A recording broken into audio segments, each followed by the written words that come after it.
Russia is no slouch when it comes to military and military might. It is arguably one of the world's most powerful militaries, with a sizable budget to match. What kind of toys do you imagine they have with a spending budget of $67.60 billion? Well, if you guess the weaponry that can end in a country in a night, or weapons that could lead to the end of the world, or simply the Poseidon Nuclear Torpedo, you would have been right. But more on that later in the video, so stay tuned. Ground forces in Russia are now smaller and more competent than they were in the mid-1990s. These forces have elements that are kept at a high level of readiness and combat experience. The restructured special forces and airborne forces are also viewed as important components of Russia's high readiness capabilities. Russia is enhancing its nuclear weapon capabilities by developing its nuclear-tipped torpedo. It is incorporating hypersonic glide vehicles into its nuclear weapons. In addition, it is upgrading its attack helicopters and surface-to-air missiles. Russia has a large standing army, the fifth largest in the world, with 900,000 active troops and 2 million reservists. Though effective military operations in Crimea, the covert war in eastern Ukraine, and the Syrian crisis, Russia's armed forces earned considerable operational experience. Many top Russian military officers served in Syria, and unlike the case in Georgia in 2008, when some combat aircrew had to be recalled from test centers, the Russian pilots sent to Syria were from frontline units. As a result, they not only have the numbers, but also high-level experience. So let's take a look at some of Russia's most terrifying weapons. The S-500 Prometei Air Defense System.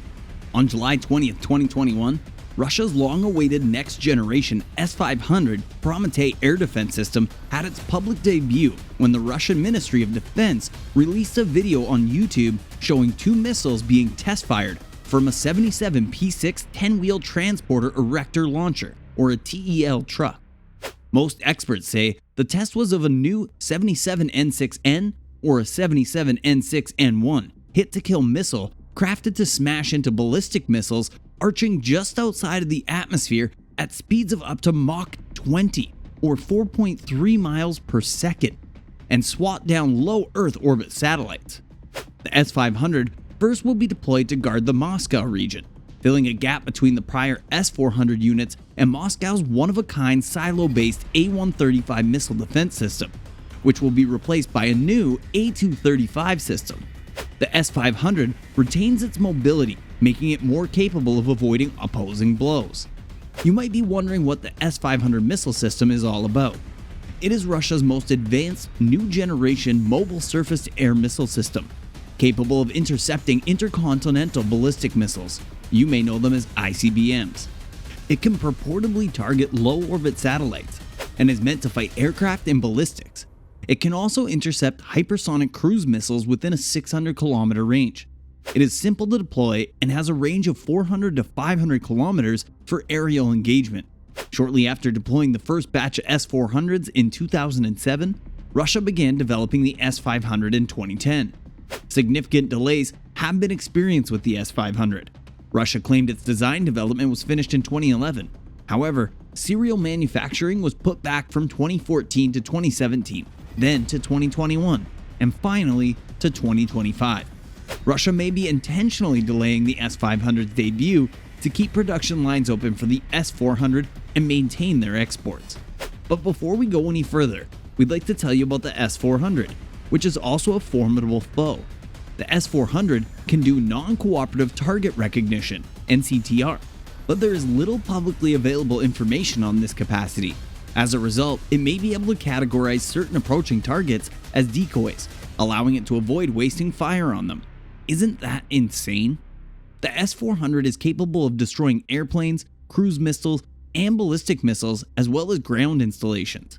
Under heavy enemy fire, its missiles can hit targets at distances of up to 400 kilometers and altitudes of up to 30 kilometers. The 48N6 missile series is principally used by the S-400.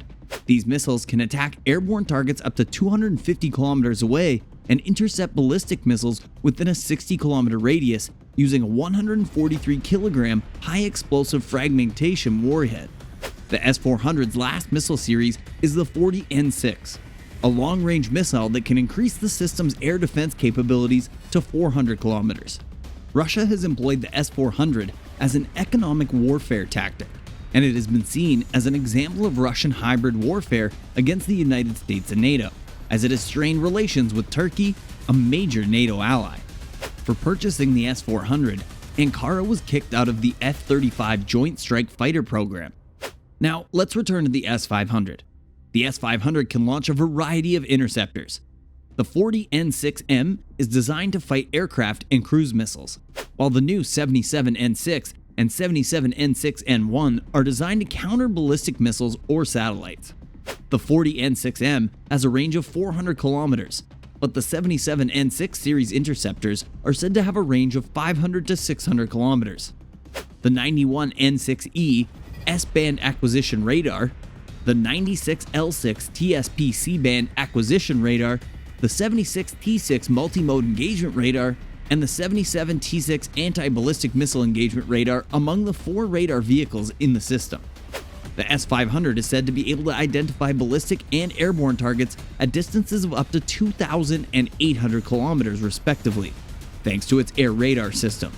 So at this point, you may be asking how they might do against one another.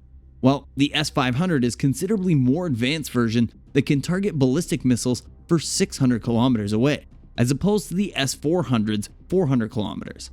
The S-500 also has an advantage over the S-400 since it can target hypersonic missiles. The S-500 is also said to be capable of destroying stealth aircraft such as the B-2, F-22, and F-35. Poseidon Nuclear Torpedo. Poseidon is gigantic, to say the least, and putting the torpedo on the ocean floor might make it impossible to stop. The terrifying Poseidon torpedo of the Russian Navy is not only nuclear armed, but also nuclear powered. The torpedo is massive, with a diameter of roughly 7 feet and a weight of around 100 tons, and a nuclear payload instead of a standard high explosive warhead. The Mark 48, one of the US Navy's typical heavyweight torpedoes, is just 21 inches in diameter and weighs over 3,500 pounds. The Poseidon's primary target, unlike most conventional torpedoes, would not necessarily be a surface ship or other submarine. Because of the torpedo's massive nuclear warhead, it would instead target big port cities that are crucial to industry and trade. But don't worry, it's not like Russia has a history of attacking cities unprovoked. The Poseidon's range is practically infinite, and when paired with its tremendous peak speed, it would be a very difficult weapon to counter. To be successful, a Poseidon launch requires the submarine from which the torpedo is launched to stay undiscovered at least long enough to discharge its nuclear payload. The Poseidon will be launched from Russia's K-329 Belgorod submarine. The Russians might use Poseidon in a variety of ways.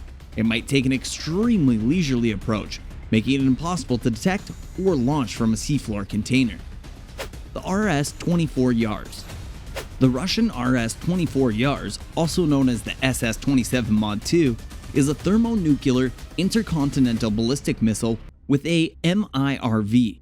The RS-24 Yars is thought to have been deployed in February 2010. While there are a few specifics regarding the missile's specs and capabilities, it is said to be based on Russia's SS-27 Topol-M ICBM and Bulava SS NX-32 SLBM. It's a solid fuel missile with 3 stages. It can launch 3 to 6 150 to 250 kiloton MIRVs with a range of 6,500 kilometers. As of 2016, there were at least 63 transportable Yars and 10 silo-based Yars in operation. The road mobile variant is difficult to detect, and preparing the missile for launch takes only 7 minutes. The missile is also thought to include a revised RV design, which will let the RVs navigate in space and during re-entry. The RS-24's total launch weight is estimated to be 49,000 kilograms, with a minimum range of 2,000 kilometers and a maximum range of 10,500 kilometers. It is incredibly fast and maneuverable, as are all hypersonics. The MiL-Mi-28MM Super Hunter attack helicopter. This updated aircraft is rather recent and has capabilities similar to those seen in American helicopters. Russia's plan to update its attack helicopters includes the Mi-28NM. The Mi-28NM Super Hunter, popularly known as Havoc, is a powerful attack helicopter Similar to the American AH-64 Apache, it is outfitted with modern sensors that allow it to conduct night missions. It is based on the Havoc model, which has been improved. Along with the radar image of the ground, the newfangled radar provides a 360-degree perspective. The Mi-28NM has a top speed of 186 miles per hour and a range of 280 miles. This beast is fiercely armed. It is equipped with a 30mm gun, anti-tank missiles, and rockets. All-weather features were added to the aircraft, which were designed specifically for desert climates in the Middle East.